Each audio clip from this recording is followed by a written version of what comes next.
It's 2015, the year of the Snapchat dog filter, according to the American Zodiac. A somehow even greasier version of yourself is seated atop your porcelain throne, scrolling through your phone when you stumble upon something jarring. I got two phones, one for the plug and one for the load. What? Last seen in a little black dress, watch out for those eyes, cause she's armed and dangerous like Bow. What is happening? They're not even singing! Is this all it takes to be famous? I could do these choreographed spasms. What's really tragic is that somehow you can't. Looking back, did these collagen factories deserve more vitriol than people wanted by The Hague? No. Eventually, your bitterness dissipates. Years down the line, as you mouth breathe and disassociate in traffic, you'll get random PTSD flashbacks of these teeny boppers and think, dang, are they still alive or... Oh, wait, no. No, that's terrible, that's terrible. It's a valid question, but for real, whatever happened to them?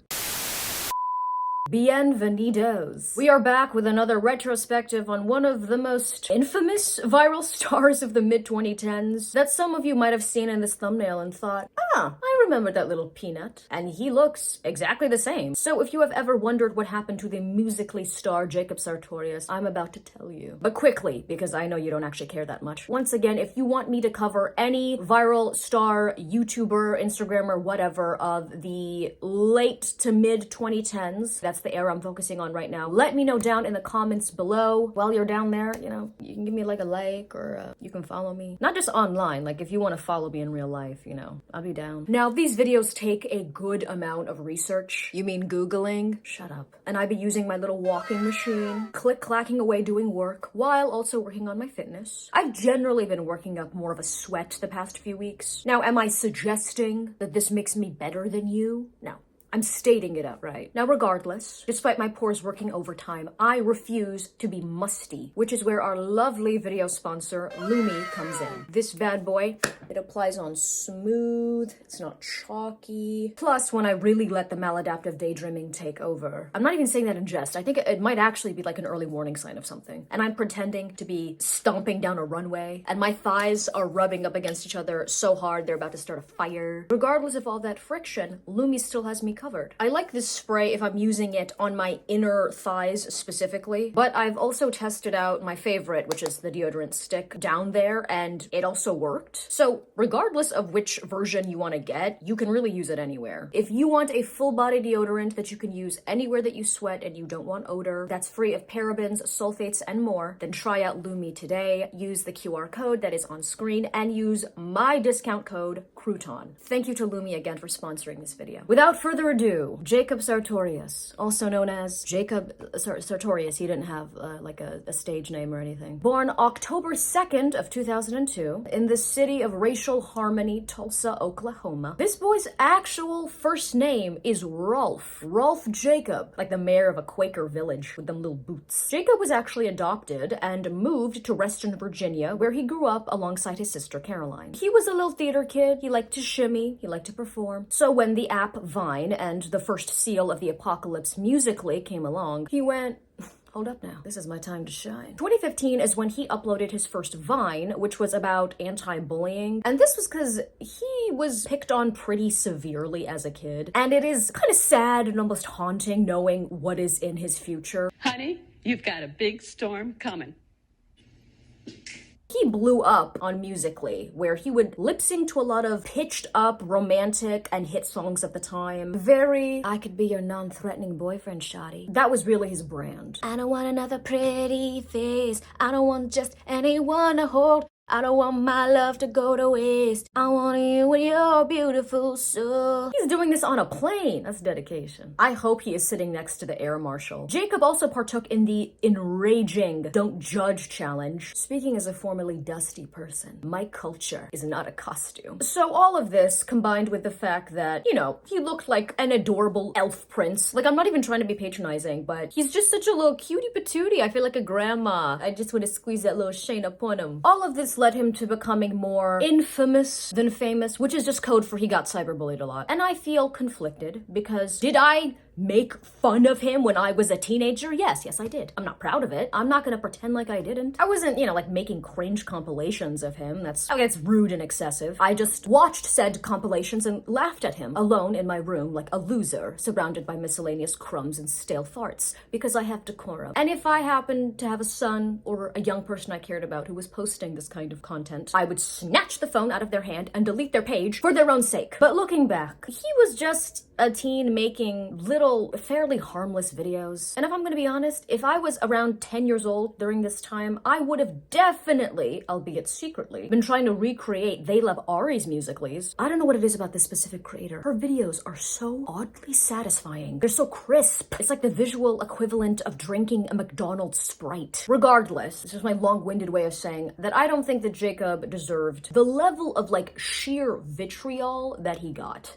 So 2015 is when he really blew up, though his newfound online fame only made his real-life bullies even more vicious, having to switch schools thrice that year because of how bad it got. He was following the MagCon boys on social media at the time. They were the first people he says he ever actually followed, and they were very inspirational to him, especially career-wise, and eventually he linked up with them and even joined them on a few MagCon tour dates in 2016. By the way, if you are curious as to what happened to the MagCon boys, I have made an entire video about each and every single one of them, so check that one out. He was very popular on Vine, even reaching 8 million followers before that app croaked. His content on there consisted of a lot of relatable, teen/kid stuff. All right, I'm gonna go in there and tell Susan that I don't like her. Susan, I love you. What? I have no idea what I'm saying. Yeah, I can tell. Being held hostage by your siblings, hanging out with ethnics, trying to waterboard your family members, and being Caucasian. In late 2015, he got involved in his most infamous beef, I suppose. Before iDubbbz banished him to the shadow realm, YouTuber Rice Gum had this series called These Kids Need to Be Stopped, in which he would talk about a specific kid who was popping off at that moment, and, basically just call them cringe. Jacob responded to this video. He dropped some bars. He tries to roast me. Boy, you legit look like a burned sweet potato with your little crocodile hair. Boy, look at this kid's hair. And then in early 2016, Rice Gum responded to that response. And then Jacob responded. Who cares? By summer of 2016, they eventually linked up and realized that they could actually milk what I honestly believe it was a completely fabricated beef to begin with. But they realized they could milk this for even more clout. And they sort of officially squashed their beef with a Freaky Friday parody. His official YouTube channel was created in 2014, but the earliest available videos are from 2016. His Twitter at the time was a lot of, Aw, gee, I wish I could find a cute girl to go to the quarry with and poke this dead body that I found. just a lot of, adolescent yearning to have a cute girlfriend. Retweet if you want a date. I want to be a superhero. Guess my name. Superman? Iron Man? Your man. Boy, if you don't... Now, okay, look, he's what, 14 around this time? And I guarantee you that his management was encouraging him to bait his followers, essentially, for engagement and really lean into that virtual boyfriend thing. But this is a thing that a lot of teeny boppers of that era did, and it just feels very emotionally manipulative to farm engagement by, dangling the potential of a relationship in front of their, sweaty adolescent fans that all somehow have, an ear infection from a Claire's piercing, which is a rite of passage, by the way. It's like getting mitzvahed for the Gentile working class. But I don't like it. It's icky. It feels wrong. On May 3rd of 2016, Jacob made history by dropping his debut single, Sweatshirt. I know y'all remember this one. And you can wear my sweatshirt. It actually peaked at number 90 on the Billboard Hot 100 and is certified gold. And apparently, according to Google, he was the 9th most searched musical artist of that year. Eat your heart out, Billie Eilish, even though she has a much more successful career now. His magnum opus, in my opinion, Hit or Miss, also dropped that summer, peaking at number 72 on Billboard. I don't care what anyone says, this song is such a little bop.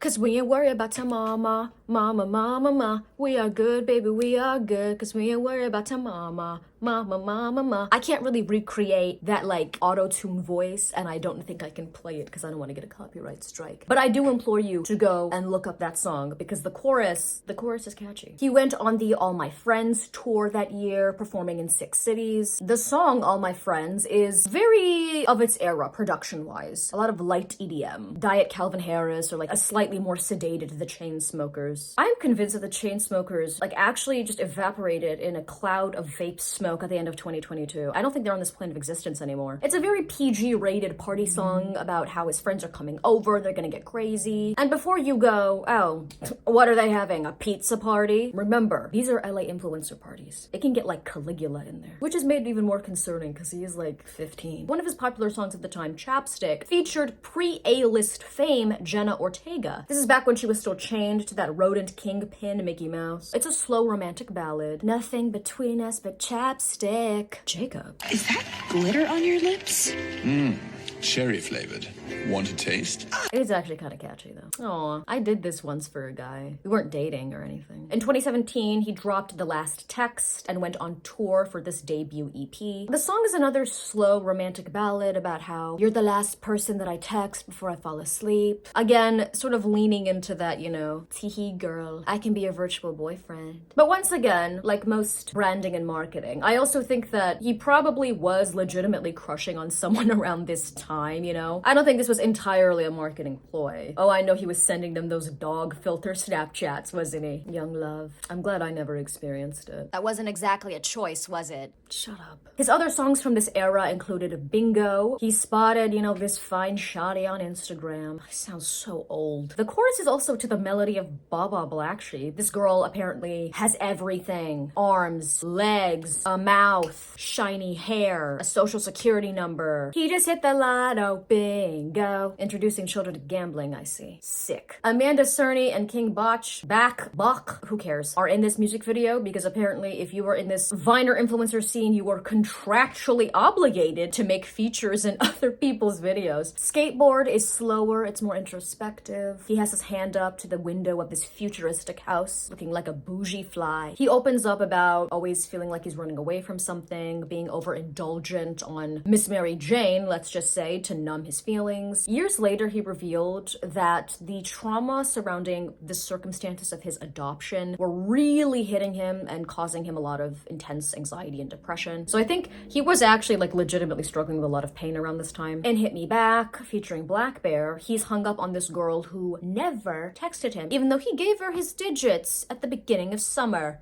Black Bear gives his PG-rated version of his specific brand of I'm toxic and I date other toxic people because I'm kind of a masochist rap. So eventually they pull up to this girl's house and she just straight up slams the door in their face. She should have tased them. Jacob was still doing a lot of cross-promoting on his Twitter. He hasn't posted on there since 2018 and he's not really missing anything but several bots and one miserable unemployed person debating the ethics of an ethno-state on there. And all of them have anime avatars. They say you are what you eat, but it's funny because I don't remember eating a legend.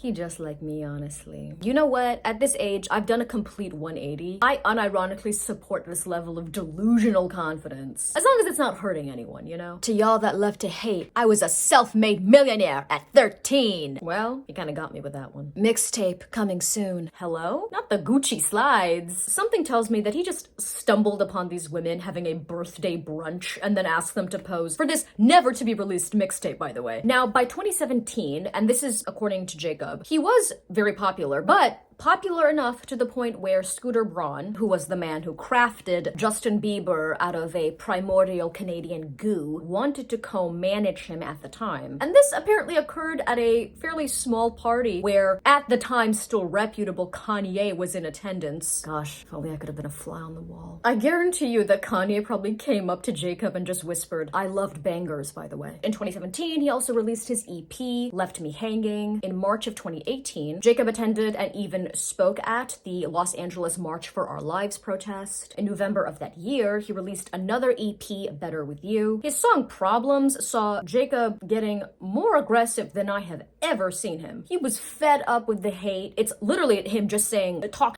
get hit. I don't know if he's ever actually been in like a real tussle. And listen, okay, speaking as a fellow, fairly petite person, my advice when you don't have that much muscle mass is fight dirty. Get a machete that has Hep B on it. That's double impact, Jacob. During 2018, he also dated Millie Bobby Brown. I was vaguely aware that this happened. It's still kind of weird. I almost completely forgot about this. But yeah, they were, officially dating. They were kind of like a tween it couple of the era, it seems. In 2019, he released Where Have You Been? 2020 is when you really see a shift in his music. He really embraced the e-boy trend of the lockdown era. He's no longer pining for this ambiguous girl. He's clearly had his first actual sort of contentious breakup because he seems hurt. Talking about how he's gonna be in his Benz kissing on your best friends. Okay. YouTube and barbecue chips is about him getting elevated to escape from his problems. Eating barbecue chips and watching YouTube late at night. I mean, I'm not gonna lie, this is definitely his most relatable song. For Real has him in his sad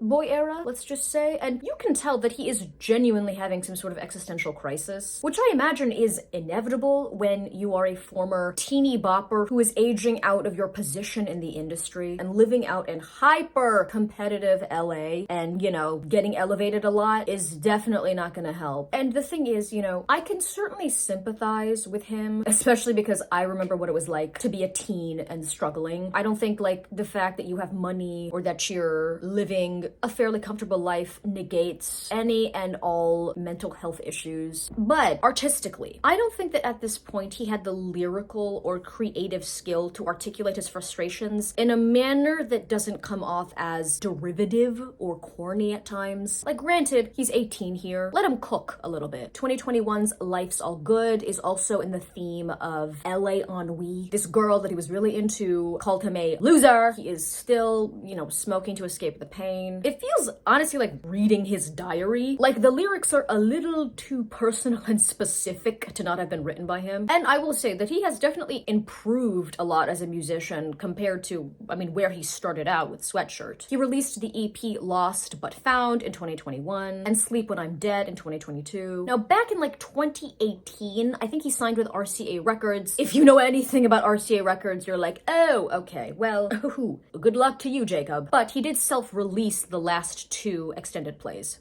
In 2022, he released his short documentary, Breathe, which follows Jacob as he travels around the globe to Amsterdam to meet one of his heroes, Dutch wellness guru, motivational speaker, and extreme athlete, Wim Hof, aka the Iceman. This is the guy that became famous for, basically running through tundras in nothing but SpongeBob boxers. He's all about, mind over matter. I bet this guy can, levitate or something. So Jacob had been struggling with anxiety and depression for years, and his therapist introduced him to Wim Hof's fairly famous method of daily meditation and breathing exercises, which focus on centered, deep, rhythmic inhales and exhales. And Jacob has claimed that this method has been very helpful and helped him cultivate a new grasp on life, improved resilience and control. That year, his music, like in the song Fear of Intimacy, has Jacob being a lot more open about his emotional hangups. And once again, I'm not gonna lie, this song is kind of a bop. It got me swaying in my local Trader Joe's as I peruse the ethnic snacks.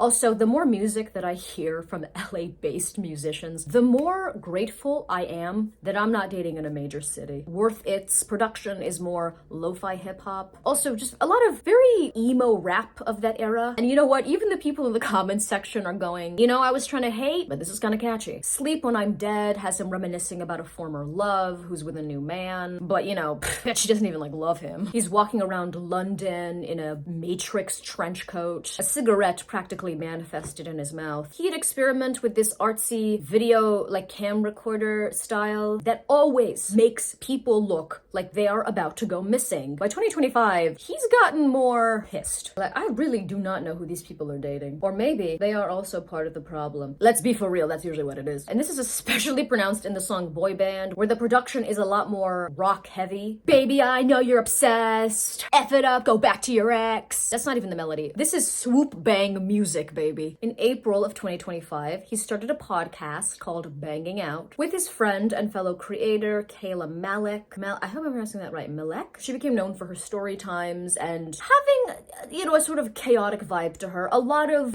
standard old school style videos where you're just like yapping in your car, fairly personable. Okay, for a second, I thought her sister was Charlie D'Amelio. She also apparently became known for escaping a very abusive relationship and even winning a domestic court case against the guy. So that's a little bit of background on her. The two of them admit, by the way, that they're not besties necessarily, but they still started a podcast together, which is the most LA thing I've ever heard. They're still uploading episodes and they're getting pretty good views and seems people are responding positively to it. Apparently, Kayla has some beef with the formerly white Alabama barker. Everything I have learned about this woman has been against my will at this point. None of this is surprising because once again, the LA influencer scene is incredibly incestuous. I bet the two of these do have some juicy industry stories though. This podcast is definitely the most unfiltered that I've ever seen Jacob. Like, he's getting a little rowdy. He's definitely not a kid anymore. LA ADHD, if that is your vibe. Gucci doing anything, it hits your bitch in the socks.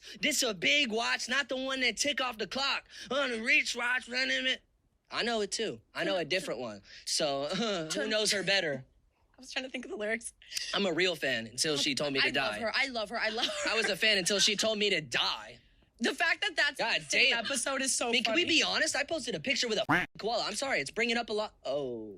Jacob is still making music. I mean, by and large, most of his career at his peak and now has been primarily music related. The themes of struggling with mental illness and lost love are very consistent and still present. He has claimed, previously that making music is very therapeutic for him. Even if all of his projects are not necessarily my cup of tea, I mean, he's still following his passion. And let's be real, if he actually saved up most of the guap that he made when he was younger, he's probably more financially stable than most of us. He got a lot of hate at a very young age, but pretty much took it on the chin. No real controversies or drama, you know what I mean? Which is pretty rare for someone within those scenes. I hope that he can quit the ganja and, move on to something harder like a real man. No, I'm just kidding. But I do hope that he can find contentment. Once again, if there is anyone that you want me to cover in a future episode, comment down below. On occasion, there are people who I will get requested that I've already covered, so check out my playlists that are on my channel just to see if I've already made a video regarding a person that you're curious about. And as always, make sure to like, comment, subscribe. You can call me like dumb and ugly. I don't care. Engagement is engagement. It's how vacuous this industry has made me. As always, thank you for watching. Shout out to my top patrons. If you would like to donate to my Patreon, please click on the link that's in the description or the one that is on screen. I have 3+ years of back catalog on there. I post a lot of stuff that, frankly, when I post it on here, it is flop-tina. So if you wanna help your girl out, I would be greatly appreciated. Thank you to all my other lovely patrons. Your names should be scrolling on screen as I speak. Bye.